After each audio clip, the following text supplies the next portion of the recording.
I'm a veteran. My sister screamed in court, but when I placed a single document on the judge's desk, he looked up and said, "Bailiff, lock the doors. No one leaves." Dad turned his back. Mom started shaking. My sister stood frozen. "She's just homeless," someone muttered. They had no idea who I really was. Can you imagine coming home after 25 years, serving your country, only to have your own sister call the cops on you before you even reach the front door? My heart shattered that day, realizing the silence of 2 decades was nothing compared to the betrayal waiting for me. I stepped out of that taxi, still in my full uniform, duffel bag heavy in my hand, carrying 25 years of quiet longing. I hadn't even made it to the porch when I saw her. My sister, Claire, already on the phone, her voice sharp. The late September air was cool, thick with the smell of damp leaves, clinging to my skin. I paused at the edge of the old iron gate, the one that used to swing open so easily, the one that sealed off the house I'd once called home. A security camera above buzzed, almost like it was watching me, tilting just a bit. I waited. For the click of the lock. For a sound of welcome. Nothing. The gate didn't budge. I pressed the intercom. A sharp, empty buzz. Silence. I tried again. "Claire," my voice cracked, rusty from years of disuse. "It's me." The front door finally opened. Claire emerged, looking every inch the estate's gatekeeper in her tailored blazer and crisp slacks. She stood at the top of the stairs, phone still glued to her ear. "I'm calling the police," she said, her eyes narrowed, like I was a complete stranger. "There's someone trying to enter the property. Claims to be family." The shock punched the air right out of my lungs. "Claire, what are you doing?" I choked out. "This isn't your home anymore," she snapped back. "You've been gone for decades, Naomi. Don't show up here dressed like that, expecting something." I tightened my grip on my duffel bag. I just got discharged. I thought, God, I thought I'd see Mom, maybe Dad. She scoffed. "You should have thought of them before disappearing for 25 years. We moved on. You're not in the will. You're not even on the deed." Those words hit harder than any combat report I'd ever filed. "I grew up in this house," I said, my voice barely a whisper. "That tree," I pointed to the sycamore still scraping against the attic window. "I broke my arm climbing it. I bled into the carpet you probably replaced." Claire's jaw clenched. "You always made everything about you. You think a uniform earns you the right to just show up and expect a hero's welcome." Then, the police cruiser turned onto the street, agonizingly slow, blue lights flashing but no siren. My gut twisted. 2 officers stepped out, one older, one barely out of the academy. The older one froze slightly when he saw me. "Naomi Hale," he asked. "Ma'am, you just got out." "Pentagon certified lieutenant colonel. Cyber command." I swallowed. "This is my parents' house." The young officer glanced at Claire, who stood there, arms folded, a triumphant smirk on her face. "This property belongs to Claire Bennett and Richard Hale. There's no legal record of Naomi Hale holding ownership or rights of residence." My mouth opened, then closed. "Wait, Richard Hale? My father." I blinked hard. "He's still here." Claire's face remained carved from stone. "He moved in after selling the house we grew up in. This was Grandpa's. I renovated it. Legally." "I don't care about legal," I whispered. "I care that it was home." The officer cleared his throat. "Ma'am, unless you have identification proving this is your residence, we're going to have to ask you to leave the premises." My hands trembled as I fumbled for my discharge papers, but even I knew they didn't matter here. I took a step back, then another, until my boots met the edge of the sidewalk. I didn't cry when they took my medals. I didn't cry when I coded in a hospital tent in Bahrain. But I cried now. Because a place that shaped me, that defined me, refused to recognize me. My phone buzzed. I grabbed it with numb fingers. A message from Ma'am. No name, just, "You should return to base. There's nothing here for you." I let the phone drop. Through the fog of my tears, I looked up past the window where a figure sat in the living room. My father. He didn't move. Didn't wave. Didn't even glance at me. Just a silhouette, unmoving, refusing to acknowledge me. I slept in my car that night, staring at the dark outline of the home that should have been mine. By morning, a for sale sign was already posted on the lawn. I didn't sleep much. My eyes refused to close. Every creak of the wind, every flicker of the porch light, every memory clinging to that silhouette of a house, it kept me locked in place. My heart pounded with a rhythm I hadn't felt since my early deployments. That was supposed to be my safe place, my inheritance, my anchor. Now it was a battleground. I pulled into a small cafe the next morning, bleary-eyed and bone-tired. Ruth Clean was already there, in pressed slacks and a dark blazer, a sharp contrast to my faded uniform and the exhaustion etched into my face. We hadn't seen each other since undergrad, but she looked at me like no time had passed. That alone almost made me cry. "I saw the listing this morning," she said without greeting, flipping her tablet toward me. There it was. My home, listed under Raven Holdings LLC. Raven Holdings? I stared at the screen. She nodded grimly. And here's the kicker. 3 months ago, there was a property transfer recorded here. She passed over a printout. My name was on the seller line. Except that wasn't my signature, I said flatly, a cold pressure building behind my eyes. That's forged. I've never signed anything related to selling that house. I figured, Ruth said, pulling up another document. This one's from a local notary, witnessed and stamped by a guy who was under review last year for falsifying DMV affidavits. I'll subpoena him. I shook my head in disbelief. So they sold their house and now they're laundering through mine? Her brows arched. What? I took a breath. 3 months ago, they moved out of their house. Said it was time for a fresh start. They showed up here. Claire said it made more sense to consolidate family assets. My parents, Mom especially, made a big deal about how sentimental the old house was, but I didn't think they meant this house. Ruth nodded slowly. They probably used Raven Holdings as a buffer to avoid legal exposure. Whoever's behind that company, I bet your sister's husband is involved. My stomach turned. Brian? Ruth looked grim. He works in international logistics, doesn't he? Yes. And they're storing supplies in the basement. I blinked. What? She pointed to a note in her file.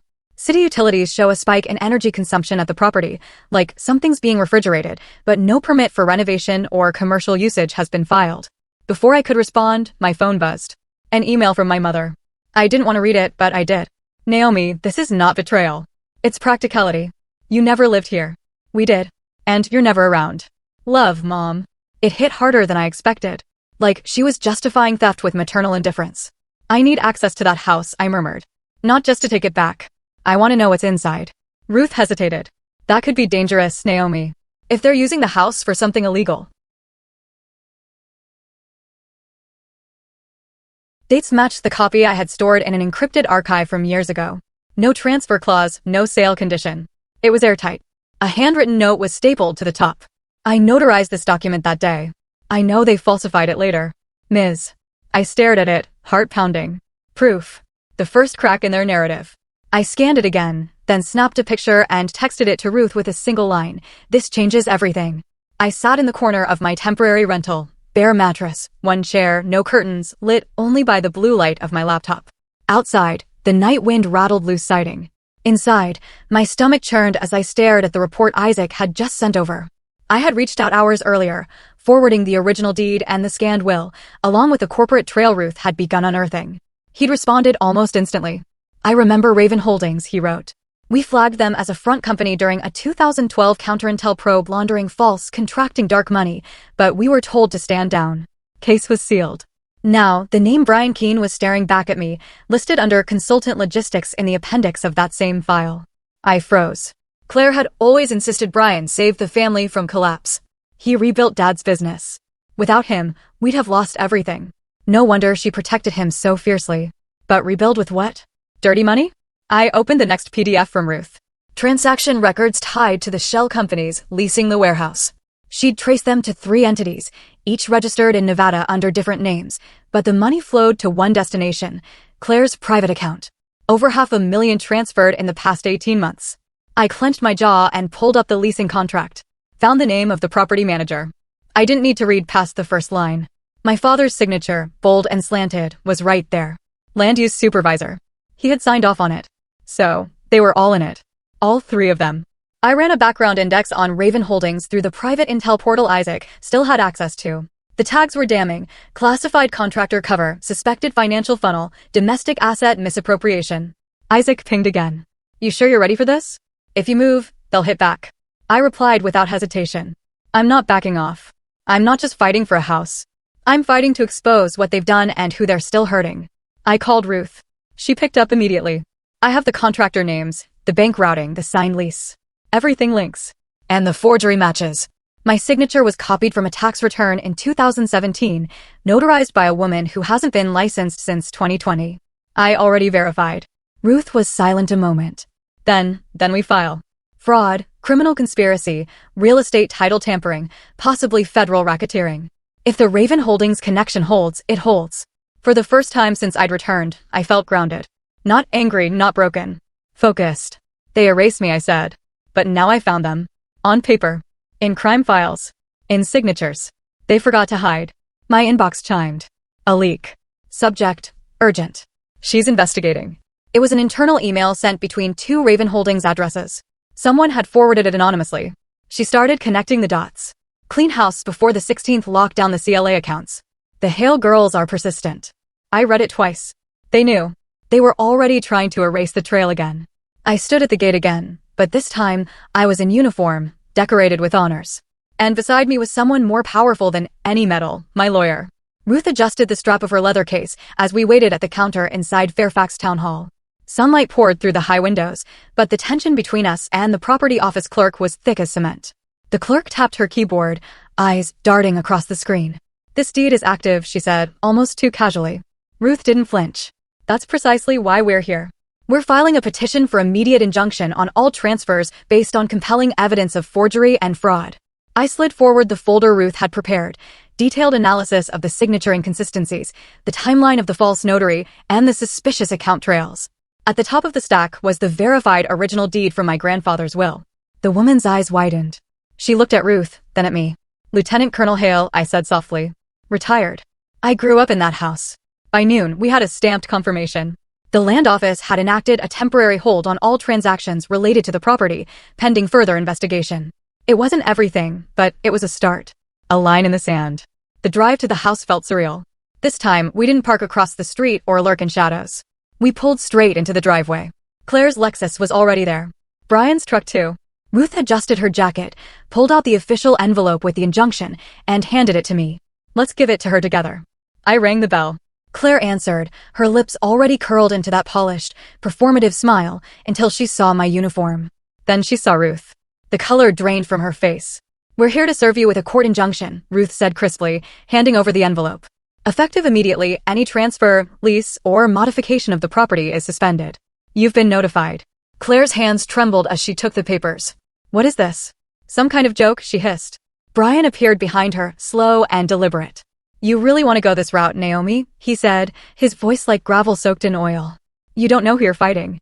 I met his gaze, calm, controlled. "I used to work internal investigations at the Pentagon," I said.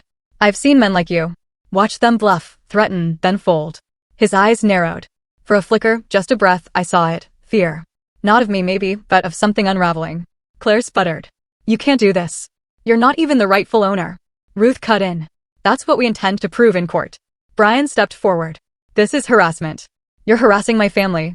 Ruth gave him a hard look. "And fraud is a felony." We turned and left. The slam of the door behind us was louder than I expected, like a final act in a play that had gone on too long. In the car, Ruth glanced over at me. "They'll hit back, Naomi. You ready?" What they didn't know. I had access to tools they couldn't imagine. Digital forensics, chain of custody metadata, and a few friends who owed me favors. The soft hum of my laptop filled the silent apartment as I leaned over a second monitor, eyes tracing digital breadcrumbs left behind by people who thought they were smarter than the system. The glow of the screen lit the stacks of documents on my kitchen counter, overlapping in an organized chaos only I could decipher. It was nearing midnight. I hadn't slept properly in days, but sleep didn't matter. Not when I was this close. I clicked into the secure Zoom room. Isaac appeared first, tired eyes, Marine Corps cap, still on despite the hour. Then Kayla popped in. She'd always preferred anonymity, a blurred background, and her voice modulated just enough to avoid AI tracing. "I got your packet," Kayla said without preamble. "Encrypted well, but let's see what the liars left behind." I uploaded a zip file of PDF screenshots and one particularly shady wire transfer receipt. Kayla whistled. "Someone's been busy laundering money." "Follow the IP," I said. "That's all I need." She started parsing headers, running scripts, fingers tapping like a symphony of exposure. Meanwhile, Isaac leaned closer to the camera. "I ran that company name you sent, Mari Tech Solutions. You're not going to like this." He uploaded a redacted report from a Defense Department internal archive. Back in 2016, Maritech bid on a supply contract, camo gear, and radio parts. They submitted forged compliance reports. Got sealed when someone upstairs pulled strings. "Let me guess," I said flatly. "No conviction, no penalty." "Correct. But guess whose name shows up on the board of directors?" "Brian Aitmore." I stared at the name. All this time, Claire said he was the one who kept the family stable. She never said how. Kayla interrupted. "I isolated a digital signature from that financial transfer you sent. The VPN they used isn't clean. Most amateurs assume they're safe, but there's a DNS leak. That IP traces back to a residential modem, Fairfax area, registered to Claire Hale." I felt a chill crawl up my spine. "So, they're funneling money from the house." "Exactly. And get this," Kayla added, One of the purchase orders routed through Mariteka's system matches a lot number tied to a surveillance drone batch we flagged years ago during your deployment. You were still in the Gulf then, right? My mind flashed back. That case never resolved. Half the gear vanished after audit. Someone covered it. Now, it felt like the ghosts of my past were reaching through the timeline, converging right here, right now. I want a chain of evidence, I said. Every login, every IP, every transaction they touched. This isn't just fraud. It's military misappropriation. Isaac nodded. I'll pull DoD procurement cross-references. This could trigger federal review if it hits the right ears. Kayla's screen flickered. Her face sharpened with tension. Naomi, she said carefully. Your inbox was accessed at 8:42 p.m. from an unfamiliar device. I froze. Are you saying I've been hacked? I'm saying someone's trying to cover their tracks and you just lit up their radar. The letter came in a plain envelope. A cease and desist. But I had already mailed my report to the office of the Inspector General. It was thin, too thin to contain the weight of the guilt they carried, but it screamed desperation. The envelope sat on my kitchen table next to a steaming mug of black coffee. Its neatly typed return address, sterile and smug, Raven Holdings Legal Affairs. I didn't even bother opening it. Instead, I turned back to the envelope I had dropped off yesterday morning, priority mail, certified, signed upon delivery. Inside were copies of bank transfers, falsified deeds, metadata chains, audio transcripts, and a sworn affidavit detailing how my identity had been used to secure access to restricted contracts. Each page was numbered, watermarked, and bound together by the one thing none of them had counted on, a soldier who knew how to build a case from the ground up. The Office of the Inspector General for the Department of Defense didn't move quickly, but when it moved, it thundered. Later that evening, I received the automated reply. Your report has been received and assigned a preliminary review officer. Follow-up will be communicated via a secure channel. I read the line 3 times, letting it settle into the marrow of my bones. No longer whispers and shadows. No longer secrets between family members. This was now federal. Ruth called as I finished scanning the reply. They'll want a full comparison of Claire's known income versus incoming wires. Can you get that from Kayla? I already asked her, I said. She's pulling last year's IRS statements and cross-referencing them with flagged transfers from shell companies. We'll need a subpoena eventually. Let me worry about that, Ruth replied. Just make sure nothing happens to you in the meantime. I smiled grimly. They'd have to try harder than an envelope. But elsewhere, someone was unraveling. I didn't hear it firsthand, but I later found out from Ruth, who heard it from a courthouse clerk who had lunch with someone at the zoning office. Claire had lost it. Apparently, she found out about the federal submission within hours. Whether it was the bank's compliance alert or a panicked call from Brian, she knew I'd gone over their heads, and she didn't take it well. By noon, Claire had shown up at Ruth's office, unannounced, uninvited, and unhinged. You think this is going to help her? She'd hissed. She's going to drag us all down, including her own father. Ruth remained calm, professional. She handed her a copy of the cease and desist letter I had received and said quietly, you might want to advise your counsel that intimidation of a federal whistleblower is a felony. Claire stormed out, but not before throwing one final threat over her shoulder. This isn't over. No, I thought, sitting in my apartment, watching the rain beat against the window. It wasn't over. It was just beginning. That night, Ruth came over with 2 folders, bank summaries from Claire and Brian. The figures were staggering. Claire's declared salary as a nonprofit coordinator didn't come close to matching the deposits, and Brian. There were 3 transfers from a shell account linked to Maritech Solutions, all deposited the same week the forged deed was processed. I stared at the numbers, shaking my head. They moved fast, I said. They had a timeline. This wasn't desperation. It was coordinated. They underestimated you, Ruth said. I looked at her, calm but resolute. They always have. The phone buzzed. A voicemail from an unknown number. I played it on speaker. It was Claire. Her voice shaky, uneven. Naomi, please. Let's meet. Just talk. This doesn't have to go further. We're still family. I ended the message before it finished. I'm not here to talk, I told Ruth. I'm here to shut them down. The elevator hummed as it climbed toward the 7th floor of the U.S. Attorney's office in Arlington. I stood beside Ruth, my reflection barely recognizable in the brushed metal doors. Not because of my clothes, I was still in a muted blazer and slacks, but because of what I was carrying inside. For once, it wasn't a uniform or a badge. It was knowledge. Leverage. Evidence. We were led to a glass-walled conference room by a stone-faced paralegal. Inside, the federal prosecutor was already waiting, Matthew Cruz, assistant U.S. attorney for Northern Virginia. His handshake was firm, but not performative. His eyes didn't flinch when Ruth set down the bulging folder of documents. Miss Hale, he began, thank you for coming. We've reviewed the materials submitted to the Office of the Inspector General. We believe a formal criminal inquiry is warranted. Hearing it aloud gave the whole thing new weight. The forged deeds, The bank transfers, the surveillance footage, and most damning of all, the fraudulent contracts tied to Raven Holdings and Mari Tech, both traced back to Claire and Brian. I spoke carefully, controlling my breathing like I had in hundreds of interrogations before. They used my discharge credentials to gain access to federal bidding processes. They used my grandfather's house as a discreet waypoint.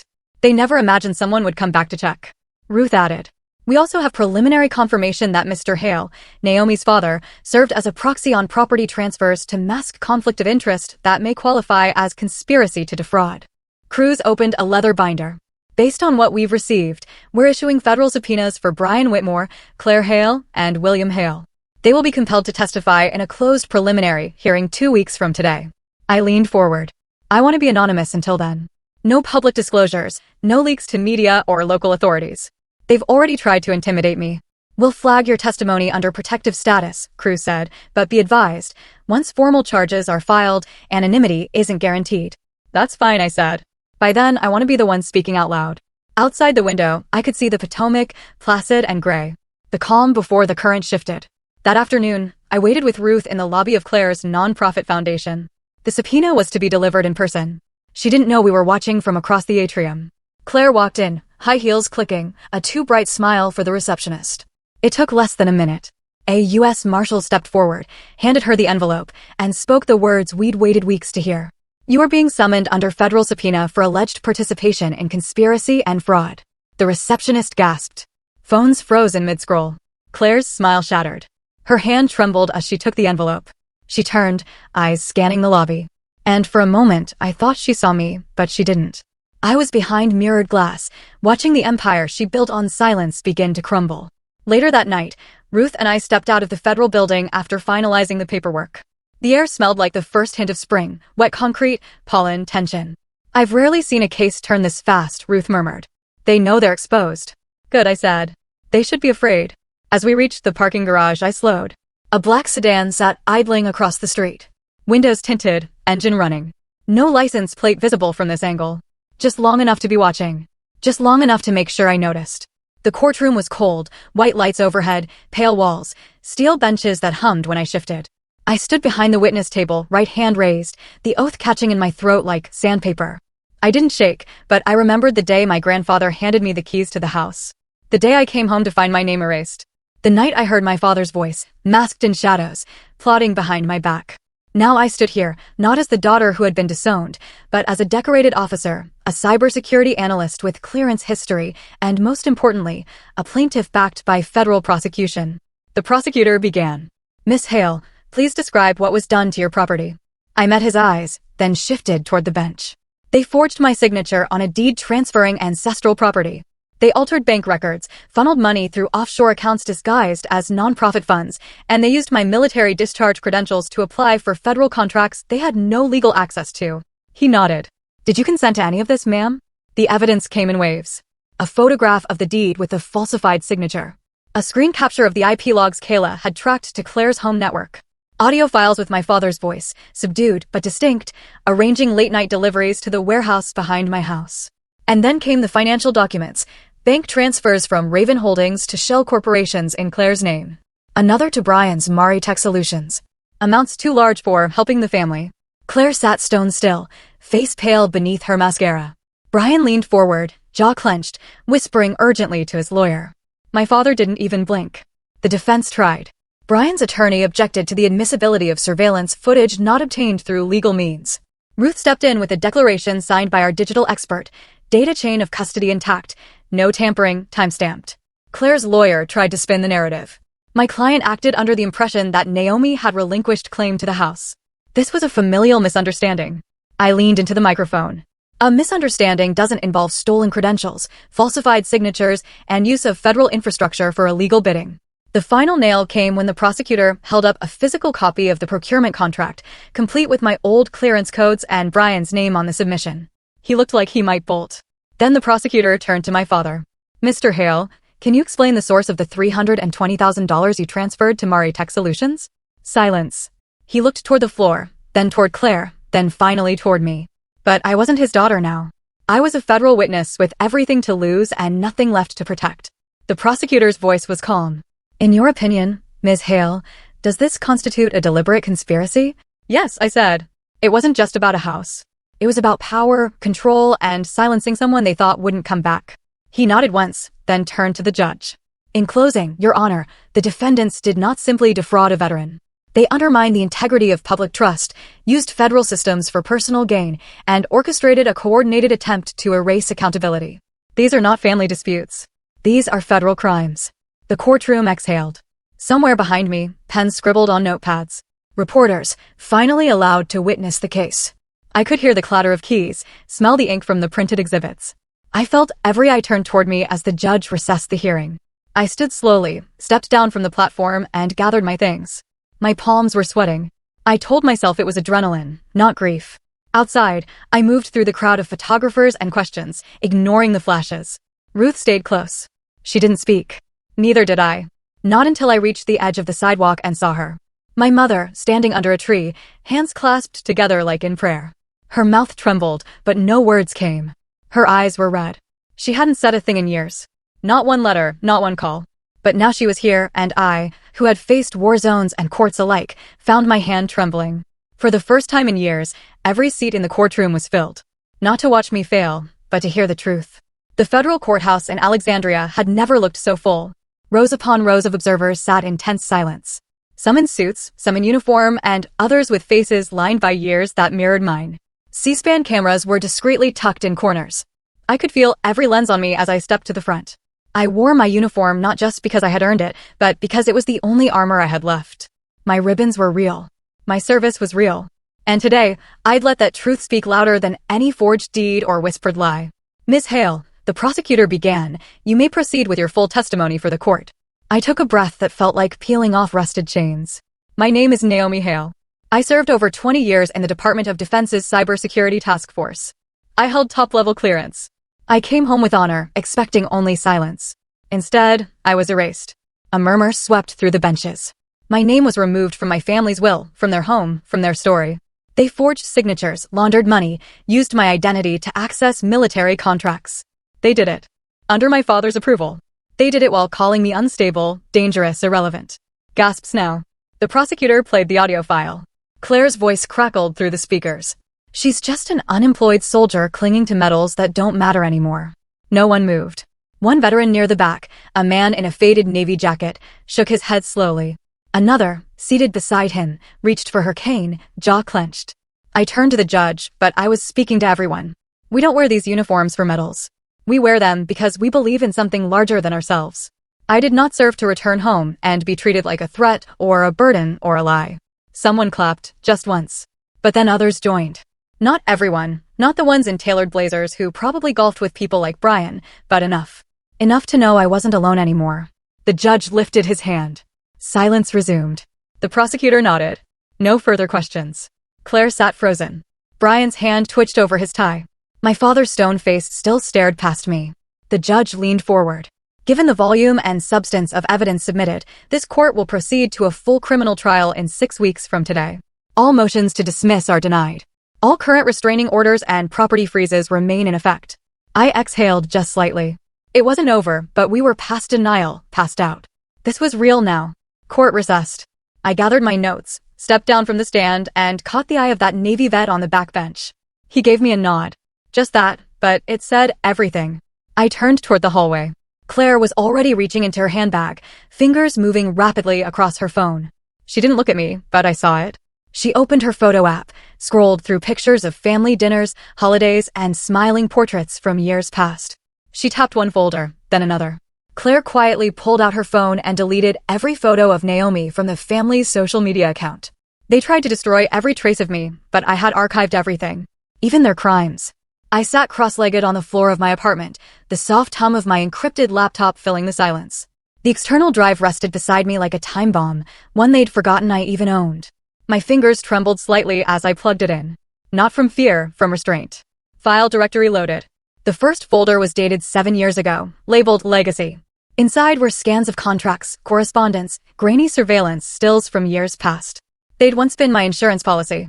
Now they were a loaded gun. Claire must have assumed she had deleted everything.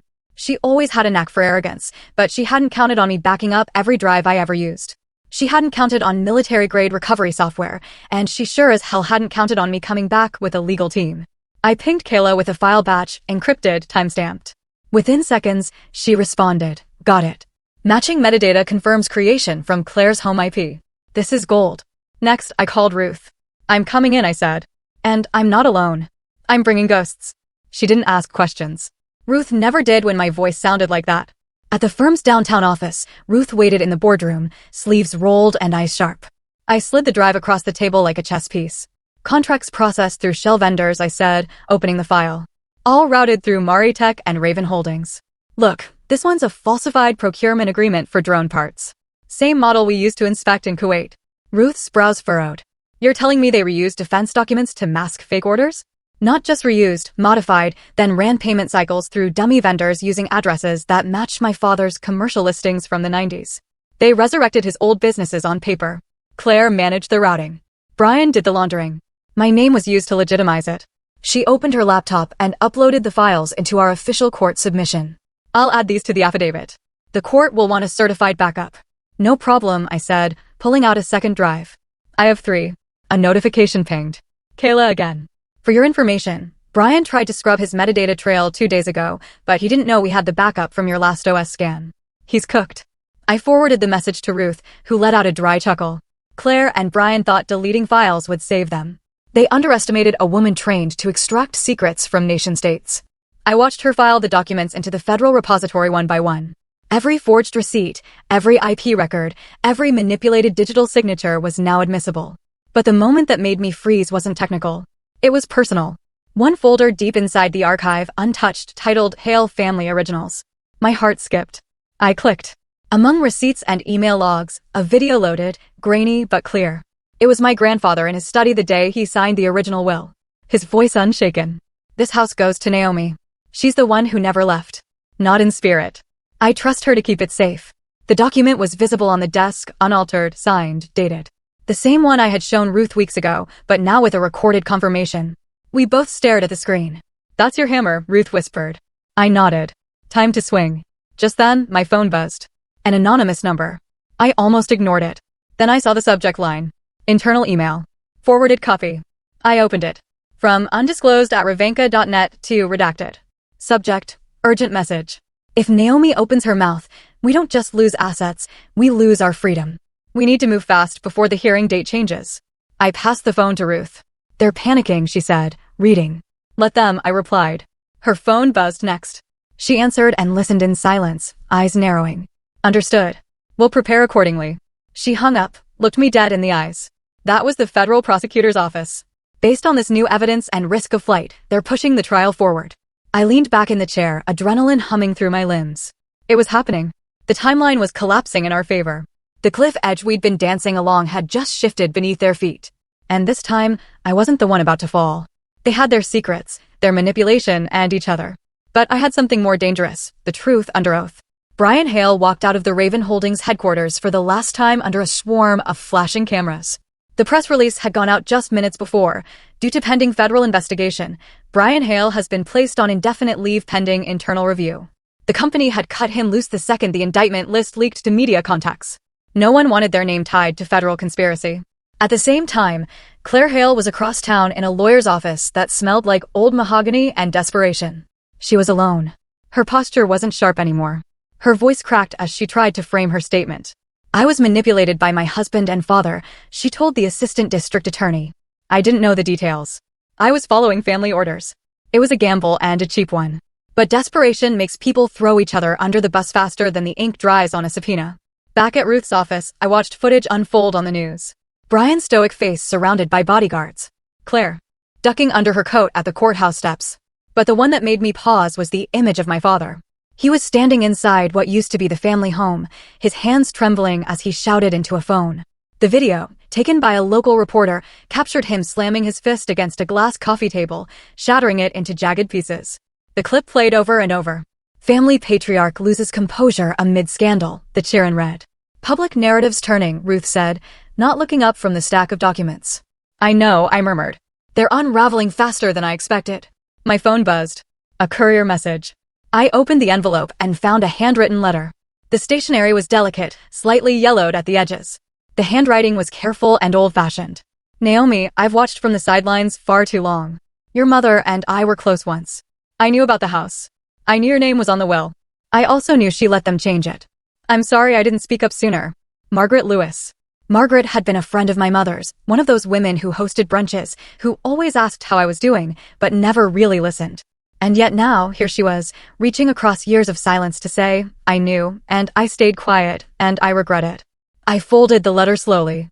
Truth has a strange way of surfacing, I said, placing it beside the growing pile of evidence. That evening, the federal courthouse held another closed session.